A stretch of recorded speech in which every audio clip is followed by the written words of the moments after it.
Hari ini kita akan belajar kembali tentang kebenaran firman Tuhan. Saya belajar untuk ngikutin apa yang Tuhan mau. Dan itu tidak gampang karena daging kita terbiasa untuk melakukan sesuatu, untuk mendapatkan sesuatu. Daging kita terbiasa bereaksi untuk melakukan segala sesuatu ketika kita ini menghadapi hal-hal apapun itu namanya.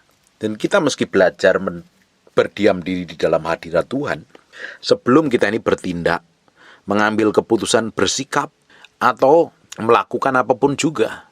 Kita belajar taruh nih hati ini sepenuhnya di hadapan Tuhan.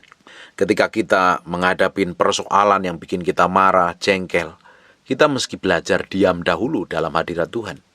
Tapi daging biasanya langsung bereaksi, melakukan sesuatu, pembelaan diri, marah, tersinggung, ngomong langsung, atau apapun juga. Kalau kita ini sering bereaksi dan menunjukkan bahwa daging kita belum takluk dan tunduk kepada pimpinan Tuhan, kita harus belajar diam diri dulu di hadapan Tuhan.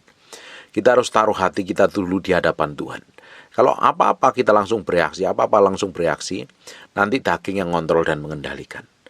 Kita akan lihat di Mazmur 4 ayat yang keempat, biarlah kamu marah, tetapi jangan berbuat dosa. Berkata-katalah dalam hatimu, di tempat tidurmu, tetapi tetaplah diam. Ya, suruh diam loh. Kita lagi kesel sama orang, jengkel sama orang lain gak sepikiran dengan kita, terutama pasangan hidupmu yang mungkin nyebelin, gak sejalan dengan pikiranmu. Kamu rasanya pingin marah, rasanya pingin ngamuk, gak terima, orang lain kok memperlakukan jahat. Sampai hari ini IG saya itu masih dikuasain oleh orang lain untuk nipu. Kadang jengkel juga kadang. Tapi saya belajar diam dalam hadirat Tuhan. Bukan berarti saya nerimo begitu aja. Saya berusaha melakukan merebut kembali dengan cara yang lain. Kalau ngikutin daging jengkel sebenarnya. Tapi saya ngomong sama Tuhan. Serahin ke Tuhan. Aku serahkan semuanya ke dalam tangan kuasa Tuhan. Itu orang berbuat jahat. Saya nggak bisa ngikutin keinginan daging saya untuk marah. Percuma saja. Hanya menghilangkan damai sejahtera. Kadang kita ini dibikin jengkel sama orang, dibikin marah sama orang. Kita ini kadang tersinggung dengan perkataan dan sikap perbuatan orang lain. Justru Alkitab ngomong, biarlah kamu marah tetapi jangan berbuat dosa. Lu boleh marah tapi gak berbuat dosa. Berkata-katalah dalam hatimu di tempat tidurmu, tetapi tetaplah diam. Ngomong sama Tuhan. Semua apa yang kita alami, apa yang kita hadapin, kalau kita ngadapin hal yang tidak enak, diomongin dulu sama Tuhan. Kadang kesel, marah, kita serahkan sama Tuhan. Jangan sampai kita berbuat dosa. Kalau berbuat dosa ya setan ambil keuntungan di dalamnya. Kita yang kalah, setan yang menang. Tuhan tuh ngajarin kita ini menjadi orang yang berhikmat, bisa mengendalikan dan menguasai diri dengan tepat, menaruh diri kita ini dengan tepat, supaya setan tidak ambil keuntungan dalam kejadian apapun yang kita alami dan kita lakukan. Keputusan kita tetap seperti yang Tuhan mau. Jengkel rasanya, pengen marah rasanya, pengen ngamuk rasanya, nggak terima rasanya. Tapi kita harus bisa menempatkan hati kita dengan tepat. Kalau nggak, daging kita yang akan kontrol dan mengendalikan. Ujungnya apa? Ujungnya kita jatuh di dalam dosa. Kita harus belajar menaruh hati ini sepenuhnya di hadapan Tuhan. Setiap hari kita harus taruh hati ini sepenuhnya di hadapan Tuhan. Di Mazmur 37 ayat yang ke-7, berdiam dirilah di hadapan Tuhan dan nantikanlah Dia. Kita disuruh berdiam diri di dalam hadirat Tuhan, di hadapan Tuhan. Kebanyakan kita kalau berdoa, menghadap Tuhan, banyak ngomong, banyak minta, nuntut malahan. Tapi kita belajar diam. Kalau kita ini belajar diam, menaruh hati kita ini sepenuhnya, pikiran, kemauan, kehendak, keinginan, semuanya, apa yang di dalam diri kita taruh sepenuhnya di hadapan Tuhan. Kita berdiam. Kita taruh biar Tuhan yang ngontrol dan mengendalikan. Lama-lama kita ini bisa benar-benar menguasai hati kita dengan baik. Jangan datang kepada Tuhan buru-buru minta, buru-buru ini, buru-buru itu. Kita harus belajar diam loh. Dengan belajar kita diam diri di dalam hadapan Tuhan dan menantikan Dia, kita belajar mematikan semua keinginan dan hawa nafsu kita di hadapan Tuhan. Jangan berdoa hanya sekedar minta. Lu minta itu nggak salah. Mohon juga nggak salah. Alkitab ngomong ajari juga mintalah maka akan diberikan kepadamu. Tapi sesekali kita harus belajar diam dalam hadirat Tuhan. Tenang. taruh hati, pikiran, perasaan kita ini sepenuhnya di hadapan Tuhan. Sekalipun kita mengalami goncangan, sekalipun kita mengalami tekanan, kita mau berdiam diri, menaruh sepenuhnya di hadapan Tuhan dan menantikan Dia. Ini yang tidak gampang. Orang suruh diem itu loh susah. Kebanyakan ngomong, kebanyakan membela diri, kebanyakan minta, kebanyakan nuntut. Kita belajar diam dalam hadirat Tuhan. Tuhan ngajarin kita suruh diam untuk dengar suaranya. Kebanyakan kita berdoa nerocos panjang dan lebar, nggak pernah diam dalam hadirat Tuhan. Terus amin, Tuhan belum menyatakan sesuatu, kita sudah buru-buru amin dan akhirnya kita pergi. Berdirilah, berdiam dirilah di hadapan Tuhan dan nantikanlah Dia. Jangan marah karena orang yang berhasil dalam hidupnya, karena orang melakukan tipu daya. Biarin aja kalau ada orang melakukan kesalahan. Toh nanti suatu hari dia akan berurusan dengan Tuhan. Jangan kepo dengan dosa orang lain. Bagian kita itu apa? Kita kerjakan. Tuhan suruh memberitakan kebenaran, beritakan. Jangan kepo ngurusin orang yang Tuhan gak tempatkan dalam kehidupan kita. Buat apa buang-buang waktu? Kita harus tahu. Kita ini harus ngerti panggilan hidup kita itu apa. Kita ngerti kehendak Tuhan dalam kehidupan kita itu apa. Jangan kita ini menjadi orang yang sembarangan sembrono, merasa harus campur tangan dalam segala hal. Kalau Tuhan tidak tentukan dalam hidup kita, ya nggak usah lakukan. Kita lakukan bagian kita saja seperti yang Tuhan mau. Makanya untuk ngerti itu kan kita harus banyak belajar diam diri dalam hadirat Tuhan. Waktu kita berdiam diri di hadapan Tuhan tuh, kita menyerahkan pikiran, perasaan, kemauan serta kehendak kita pada rencananya, pada maunya, pada tujuannya. Tapi kalau kita ini sibuk dengan pikiran kita sendiri, mengembara kemana-mana, melayang kemana-mana, bagaimana mungkin kita bisa menaklukkan diri kita di hadapan Tuhan? Diam itu adalah kata yang sangat sederhana, tapi susah sekali dilakukan. Perlu pikul salib sangkal diri. Apalagi ketika kita sedang diperlakukan buruk, kita sedang dituduh, difitnah, diperlakukan jelek oleh orang lain. Dan kita harus diam dalam hadiratnya. Kita harus menaruh hati kita ini sepenuhnya hadapan. Itu butuh kekuatan ilahi. Waktu kita berdiam, Tuhan akan bertindak. Biasanya kalau kita ini mengalami perlakuan buruk oleh orang lain, biasanya kita bereaksi. Ketika kita difitnah, dituduh, diperlakukan buruk, kita langsung bereaksi. Tapi sesekali kita harus belajar diam diri di dalam hadirat Tuhan. Koreksi diri. Kenapa ini sampai terjadi? Maksud Tuhan apa? Tujuan Tuhan apa di dalamnya? Pelajaran apa yang harus kita pelajari? Berdiam diri dalam hadirat Tuhan, berdiam diri dalam hadapan Tuhan, itu akan membuat banyak kita mengkoreksi sampai kedalaman batin kita. Benar nggak setiap langkah yang aku lakukan? Benar nggak setiap semua keputusan yang aku kerjakan? Tindakanku, ucapanku ini benar nggak di hadapan Tuhan? Kalau kita sampai ke sana, tambah hari hati kita ini semakin dikoreksi terus, diperbaharui terus sampai di dalamnya. Kita akan didapati menjadi orang yang menyenangkan hati Tuhan dan orang yang berkenan di hadapan Tuhan. Ini koreksi sampai kedalaman batin ini. Kita berdiam diri. Pak, bagaimana orang aku mau sudah ditagih hutang, debt collector ada, asetku sudah mau disita bank, aku mengalami kebangkrutan dan lain sebagainya. Apakah saya harus berdiam diri? Lakukan tugas bagianmu seperti yang Tuhan percayakan, kerjakan dengan baik. Tapi kalau engkau belum tahu jalan keluarnya, berdiam diri dalam hadirat Tuhan. Minta tolong dan tetap tanggung jawab, kerja.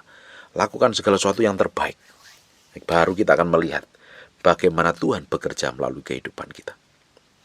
Sekarang buka di Mazmur 46 ayat yang ke-10. Diamlah dan ketahuilah bahwa akulah Allah. Aku ditinggikan di antara bangsa-bangsa, ditinggikan di bumi. Diam lagi. Karena daging kita biasa bereaksi, tapi kita mesti belajar diam. Diam dan ketahuilah. Jangan bela diri. Jangan membenarkan diri. Kadang kita perlu diam kok. Dalam diam Tuhan ajarin bagaimana kita mati daging, pikul salib sangkal diri. Bagaimana kita belajar menaruh hati kita ini sepenuhnya di hadapan Tuhan. Di hadapan Tuhan. Belajar diam. Jangan bereaksi apa-apa. Kadang reaksi kita ini menunjukkan kita itu seperti apa sebenarnya di hadapan Tuhan. Kalau kita mudah bereaksi, mudah teriak, mudah marah, bukti kita ini adalah orang-orang yang gak dewasa di dalam Kristus. Kita ini punya Tuhan yang kita sembah siang dan malam. Kalau kita diperlakukan buruk, serahin aja sama Tuhan. Gak usah kita kotorin tangan kita, kotorin mulut kita dengan melakukan hal yang jahat, hal yang buruk. Serahin sama Tuhan. Tuhan akan bertindak. Tuhan perhitungkan semua sikap kita. Kalau Tuhan ngomong diam, ketahuilah bahwa akulah Tuhan, diam saja. Kalau Tuhan suruh diem, nggak lakukan apa-apa, diam saja dalam hadiratnya. Bangun keintimanmu dengan Tuhan. Minta hikmat Tuhan. Apa tindakanmu selanjutnya? Sehingga apa yang kita kerjakan, apa yang kita lakukan itu tepat seperti yang Tuhan mau. Bukan kita bertindak ngikutin ego dan amarah kita. Kita ini bisa melayani Tuhan, tapi penuh ego loh. Kita penuh dengan hawa nafsu dan keinginan. Sehingga kita melakukannya memang melayani pekerjaan Tuhan, tapi dalam hati kita itu penuh dengan amarah. Belajar diam. Orang-orang yang emosian, orang-orang yang marah, abang bereaksi, belajar diam itu adalah suatu hal yang berat sekali. Tapi harus belajar kita. Kita harus menyerahkan. Diamlah dan ketahuilah bahwa akulah Allah. Ditinggikan di antara bangsa-bangsa. Be still and know that I am God. Kita harus belajar menaruh hati kita ini kepada Tuhan. Jangan bertindak sendiri. Bersikap semaumu sendiri. Kalau ujungnya bukan daripada Tuhan. Menaruh hati, pikiran, perasaan kita kepada Tuhan akan semakin membuat hidup kita diubah menjadi serupa segambar dengan Tuhan. Diam, nunggu Tuhan.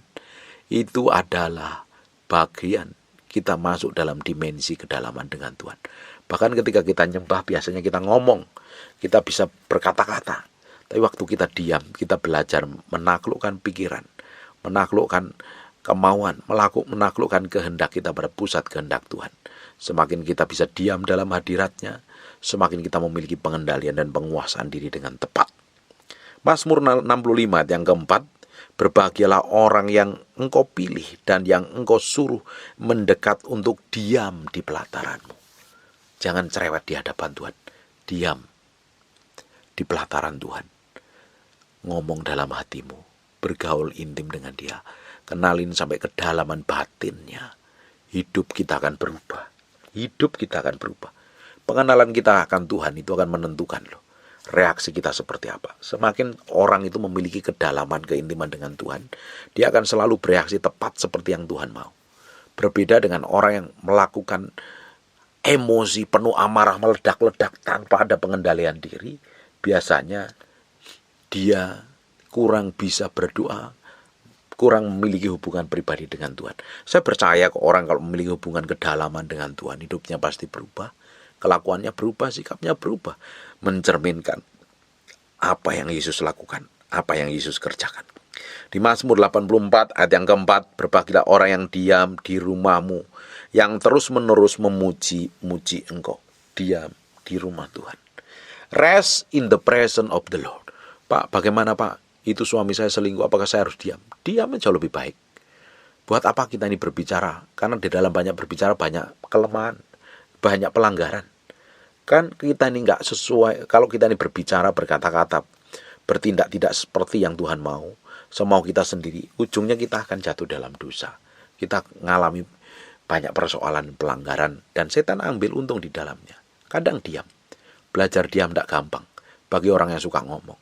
Kadang saya pun belajar sampai hari ini diam untuk dengar suara Tuhan. Menaklukkan hati pikiran saya ketika saya masuk dalam doa dan penyembahan. Saya diam dalam hadirat Tuhan. Dan itu peperangan, itu menaklukkan pikiran.